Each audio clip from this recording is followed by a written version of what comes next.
안녕하세요. IT를 읽어주는 남자입니다. 여러분, 오늘은 특별한 소식을 가지고 왔습니다.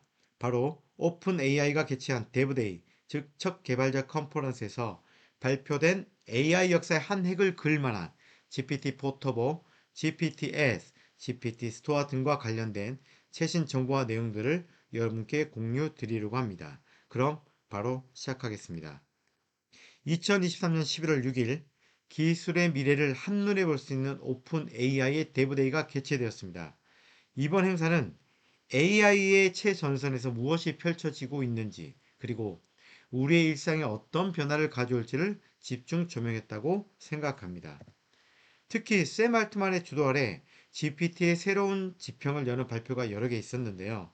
이는 단순한 기술 발전을 넘어 AI가 우리 사회와 상호작용하는 방식에 대한 새로운 철학을 제시했다고 생각합니다. 이번 발표된 내용 중 그 첫 번째로 GPT 포토버와 관련된 내용입니다. GPT 포토버는 단순히 문장을 컨텍스트를 이해하는 수준을 넘어 도서 한 권 분량의 정보를 순식간에 처리하고 학습할 수 있는 능력을 가지게 되었습니다. 이는 기존의 GPT-3 모델보다 훨씬 긴 문맥을 이해할 수 있다는 것을 의미합니다. 개발자들은 이제 GPT 포토버를 활용하여 사용자들이 보다 직관적으로 AI와 상호작용할 수 있는 어플리케이션을 만들 수 있게 되었습니다. 이는 기업과 개인 모두에게 맞춤형 AI 솔루션을 제공하는 새로운 기회 문을 열어주었다고 판단합니다. 이제 개발자들은 설명드린 내용을 기반으로 사용자의 요구에 맞춘 맞춤형 AI를 현실로 만들어갈 수 있게 되었습니다. 제이슨 모드를 통해 더 정교한 컨트롤을 할 수 있으며 다양한 기능을 한 번에 수행할 수 있는 멀티 펑션 또는 펑션 컬링 기능, 그리고 일관된 결과를 생성하기 위한 시드 밸류 설정까지. 예를 들어 이제는 하나의 질의 응답 세션에서 복수의 작업을 처리할 수 있게 되었다는 의미입니다. 이를 통해 보다 복잡한 업무 흐름을 AI 하나로 통합 관리가 가능해졌다고 이해하시면 좋을 것 같습니다. 특히 12만 8천 토큰 컨텍스트는 드디어 오픈AI도 10만 토큰의 벽을 깼다라는 의미를 부여하고 싶습니다. 이 내용은 서두에서 설명드린 것처럼 300페이지 분량의 도서를 약 3, 40초 만의 시간에 학습하여 그 내용을 분석한 자료를 토대로 내가 GPT 프롬프트를 활용해서 이용할 수 있다는 것이죠. 굉장히 획기적인 내용이죠. 그리고 제이슨 같은 경우도 출력을 제이슨으로만 할 수 있다. 이것은 아웃풋 컨트롤 하기 위해서 이게 굉장히 필요했었는데 이 부분도 오픈 AI가 이번에 굉장히 고도화시킨 내용인 것으로 판단됩니다. 그리고 이번 데브데이에서는 위스퍼 V3 출시가 큰 화제였습니다. 개발자들은 이제 GPT 모델을 더욱 세밀하게 조정할 수 있게 되었는데요. 이는 기존의 언어 모델에서 볼 수 없던 더욱더 정밀한 맞춤형 AI 서비스가 가능하게 되었다는 것입니다. 예를 들어 특정 분야의 전문 용어나 표현을 AI가 더 잘 이해하고 사용하도록 학습시킬 수 있게 됐다는 것입니다. 새로운 모델리티가 또 지원되었죠. 달리3라든지 GPT-4 비전, TTS, 이제 음성과 관련된 텍스트 기반의 음성 지원, 그 다음 위스퍼 V3 출시. 이미 많은 영상 컨텐츠 제작자분들과 많은 분들이 번역기로 위스퍼를 쓰시는 분들 많으시죠?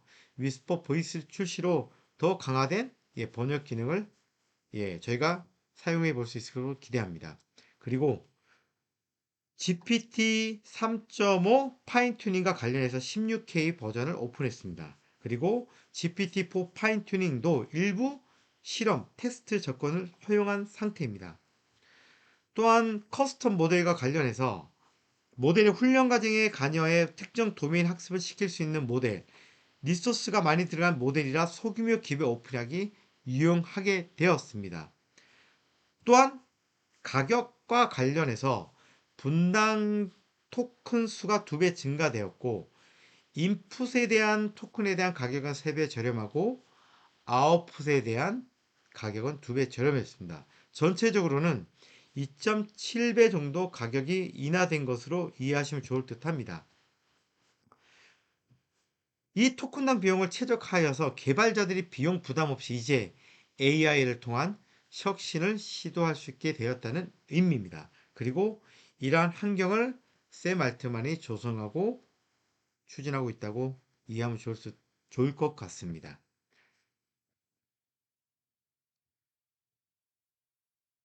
그리고 이번 행사에 마이크로소프트의 CEO 사티아 나델라가 함께 참석하여 중요한 발언을 했습니다.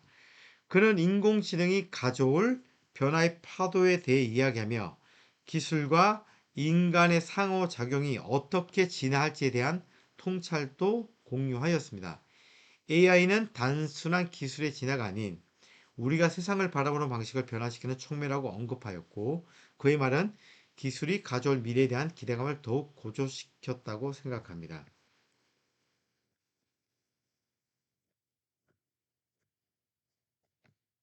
GPTS, 즉 Generative Pre-trained Transformer는 이번 행사의 또 다른 주요한 주제였습니다. 앞으로 AI 혁신의 주체의 주제로 발표된 내용 중 하나인데요. 이들은 언어를 이해하고 생성하는 능력을 통해 사용자들이 코딩 지식이 없어도 AI를 프로그래밍할 수 있고 챗봇과 같은 것들을 자연어 기준으로 쉽게 만들 수 있다는 것입니다. 샘 알트만의 발표를 통해 우리는 오픈 AI의 GPTS가 어떻게 인간 중심의 AI를 지향하고 있는지를 엿볼 수 있다고 생각합니다. 그의 전략은 AI가 단순한 도구를 넘어 인간의 파트너로 가능할 수 있도록 하는 생각이 듭니다. 이는 AI가 우리의 일, 학습, 심지어 창작 활동에 이르기까지 모든 측면에서 우리를 보조하고 강화하는 방향으로 나아가고 있음을 시사한다고 생각합니다. 인스트럭션이나 데이터 파일을 업로드해서 커스텀 챗봇을 만들 수 있다. 예를 들면 캐릭터 AI 서비스랑 비슷한 좀 느낌입니다. 지금 보시는 시연 장면 중 하나는 창업자들이 자신의 사업 아이디어를 깊이 생각하고 창업자가 조언을 받으니 조언을 얻을 수 있도록 돕고 싶다는 내용의 자연어로 챗봇을 만드는 시연 장면의 일부입니다. 지금 보시는 화면은 GPT 빌더입니다. 그리고 저희가 오픈데이가 끝난 오늘 정도면 오픈되어 있을 것으로 예상됩니다. 샘 알트만의 발표를 통해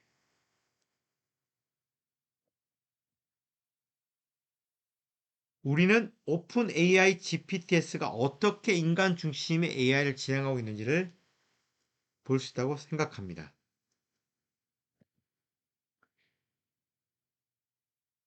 그리고 지식 정보의 파일을 직접 올릴 수 있고 웹 브라우징, 달리 이미지, 코드 인터프리팅에 대한 능력 또한 더 강화되었습니다. 위에서 방금 보신 것처럼 GPT 빌드를 통해서 코딩 없이 자연으로 GPT 모델이 개발이 가능해졌습니다. 이 얘기는 무슨 이야기냐면 내추럴 랭귀지, 자연어 기반. 원래 GPT 모델은 라지 랭귀지 언어 모델입니다. 우리가 흔히 LLM 모델이라고 얘기를 합니다.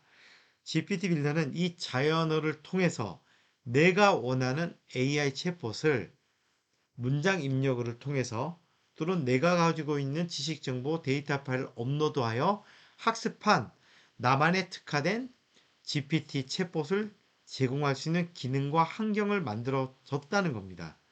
굉장히 획기적이고 혁신적인 거죠. 그리고 이렇게 만들어진 GPT 빌드를 통해서 만들어진 서비스들을 AI 서비스를 GPT 스토어를 활용해서 이 모델을 공유하고 수익된 창출을 플랫폼을 통해서 배분할 수 있는 환경을 조성했습니다. 여러분들, 이 GPT 스토어를 보면서 생각나는 거 없으십니까? 저는 이 GPT 스토어라고 하는 서비스 플랫폼을 보면서 사실은 이 업체들이 생각났습니다. 구글 플레이, 앱스토어. 여러분들 비슷한 생각이 드셨는지 모르겠습니다.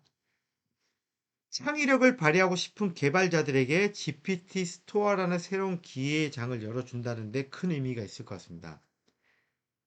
여기서는 자신만의 GPT 기반 어플리케이션을 선보이고 수익 창출까지 가능하기에 이는 개발자와 최종 유저, 사용자 간의 거리를 줄이고 동시에 창작, 크리에이티브에 대한 가치를 그 밸류에이션을 인정받고 인정하는 플랫폼이 될 것으로 예상됩니다. 제가 초기에 GPT 플러그인이 나왔을 때 지금과는 약간 다른 모습의 방향이지만 결국은 애플의 앱스토어나 구글의 플레이스토어와 같이 이런 환경이 조성되겠구나라고 예상을 했는데 개인적으로는 방향이 맞았다고 생각합니다. 앞으로 어떻게 더욱더 발전될지 기대가 됩니다.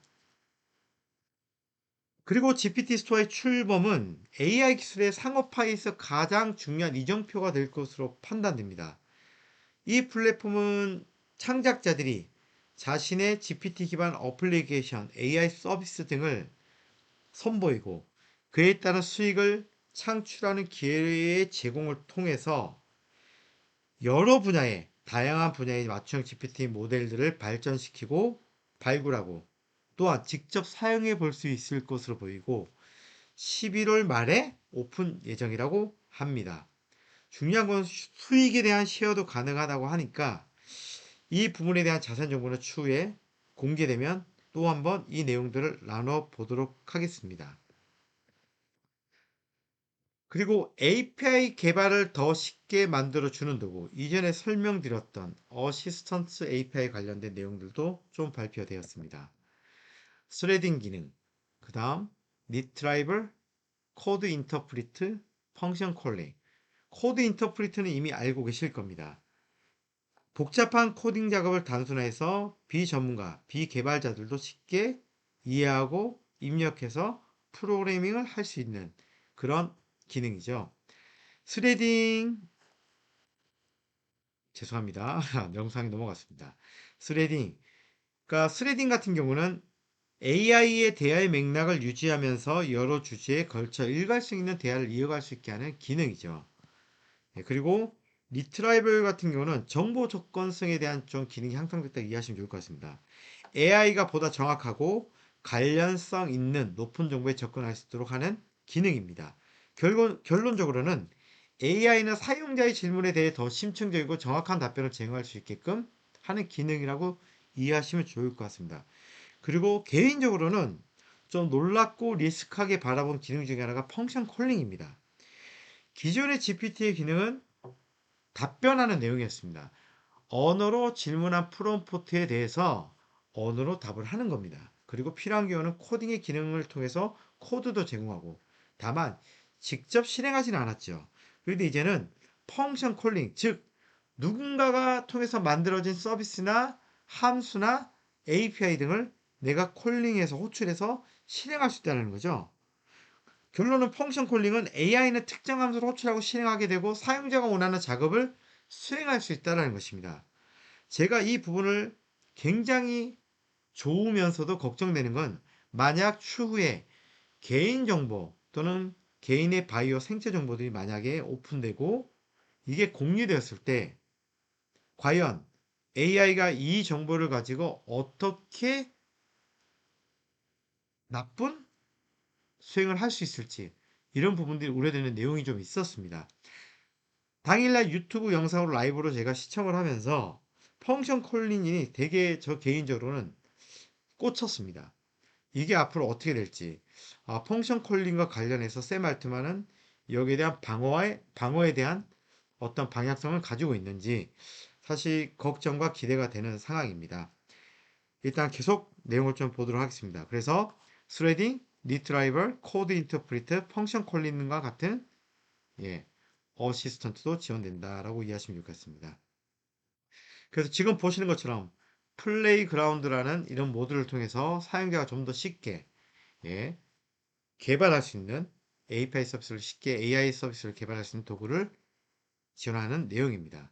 실제 시연 화면을 제가 캡처했던 부분이라서 조금 해상도가 나빠도 이해 부탁드립니다. 네. 지금 위의 시연 장면은 이전에 설명된 네 가지 기능들을 조합해서 맵을 조정하는 다양한 작업을 하는 시연 장면의 모습입니다. 예를 들면 지금 플레이그라운드에서 영상에서는 뉴욕이었는지 샌프란시스코인지 기억나진 않습니다. 아무튼 현재 미국 지도에서 내가 이탈리아로 어떤 여행을 계획한다. 이탈리아로 간다고 했더니 이탈리아 지도로 변환되면서 바뀌는 내용들에 대한 시연 장면입니다. 나중에 추후에 이 영상도 제가 한 위스프를 통해서 번역한 영상으로 여러분들에게 공유 드리도록 하겠습니다. 자, 코드 인터프리터 관련된 실행 예시입니다. 결국 이러한 개발 기능들이 자연어라는 LML 기반의 모델을 활용하여 개발이 가능하다는 것입니다. 누구나 사용할 수 있는, 누구나 이제 AI 서비스를 크리에이티브 할 수 있는, 그리고 공유하고 공유를 통해서 나오는 수익을 배분하고 그런 놀이터를 만들어주는, 네, 굉장히 놀라운 이번 발표였습니다. 그리고 뒤에 추가적으로 엔터프라이즈, 이제 기업용 같은 경우는 엔터프라이즈를 사용하는 경우는 회사만을 위한 GPT도 만들 수 있다는 발표도 있었습니다. 그리고 이미 언급한 내용과 같이 이러한 GPT 창작물을 활용해서 수익을 나누고 생태계로 발전될 것으로 보입니다. 레베뉴 쉐어링이라고 해서 이런 발표가 있었습니다. 네, 위스퍼 TTS API를 활용해서 음성어를 명령하고 함수로 호출하는 기능을 시연하는 장면입니다. 이 장면이 저는 재밌었던 게 그날 컨퍼런스에 참석자들에게 실제 시연하는 장면에서 오픈 AI 크레딧을 AI를 통해서 TT를 통해서 보내는 장면입니다. 실제 시연을 했고 그날 참석한 모두에게 오픈AI $500 크레딧을 전달했던 내용입니다. 그리고 참고로 TTS를 통한 기능 시연에 있어서는 스위프트웨어를 활용해서 한 것으로 보여졌습니다. 또한 최근에 AI 서비스와 관련돼서 결국은 학습을 해야 되고 기존에 있는 모든 전 세계에 있는 지적 재산들을 학습을 시켜야 되는데 이와 관련해서 저작권 이슈가 있습니다. 그 저작권 이슈와 관련해서도 쌤 알트만은 카피라이트 쉴드라 해서 그 저작권과 관련된 모든 법적인 부분은 오픈 AI에서 감당하겠다. 결국은 크리에이티브, 개발자나 사용자나 여러분들은 그냥 오픈 AI 서비스를 편하게 사용하시고 여기 놀이터에서 플레이그라운드에서 편하게 노십시오라는 의미죠. 그러니까 환경을 조성한다고 이해하면 좋을 것 같습니다. 결론적으로는 저는 이번 발표를 통해서 느낀 점이 뭐였냐면 인터넷의 생태계가 있었죠. 예전에 뭐 야후 또는 뭐 익스플로러, 넷스케이프 그러다가 저희가 이제 스마트폰의 시대가 열리게 됐습니다. 그래서 스마트폰의 생태계 그 다음에 플랫폼의 생태계 뭐 예를 들면 여러분들이 너무나 잘 아시는 뭐 구글, 뭐 아마존 또는 뭐 등등등 네. 그런데 이제는 AI 플랫폼의 생태계가 이미 여러분들 앞에 왔다고 생각하고 저는 이제 AI 생태계에 좀 더 깊이 들어가 보려고 합니다. 여러분들도 이 변화의 시대에 변화를 사용하는 사용자가 아니라 중심에서 여러분들이 크리에이티브하고 직접 AI 서비스를 창출하는 그러한 크리에이티브 역할이 되길 기대해 봅니다. 또한 그 이에 베네핏 포 유저 디벨로퍼와 관련된 내용도 발표가 좀 있었습니다. 이번 컨퍼런스 통해서 새로운 기술이 나왔다기는 보다는 개인적으로 현재 나온 기술들을 더 잘 조합하고 만들어낼 수 있는 환경을 조성했다고 생각합니다. 아마 창의력과 상상력의 새로운 세계를 더 많이 열 수 있지 않을까. 사실 GPT가 나오기 전에는 이런 것들이 상상 속에 공상의 문이 열리지 않았다는 생각이 있었는데 이제의 챗 GPT는 제2의 아이폰, 제2의 구글 이상의 이름을 붙여도 손색이 없을 것 같다는 평가를 내리고 싶습니다. 이상 오늘 오픈 AI 개발자 컨퍼런스에서 발표된 내용을 요약해서 여러분들하고 나누어 보았습니다. 조금은 부족하고 조금은 서투른 내용일 수 있지만 여러분들에게 도움이 되기 바라고 오늘 나눠드린 이 내용은 PPT 파일로 아래 링크를 통해서 제가 공유 드리도록 하겠습니다. 오늘 하루도 모두 화이팅 하시고 AI의 주인공이 되시기 응원합니다. 이상 IT를 읽어주는 남자였습니다.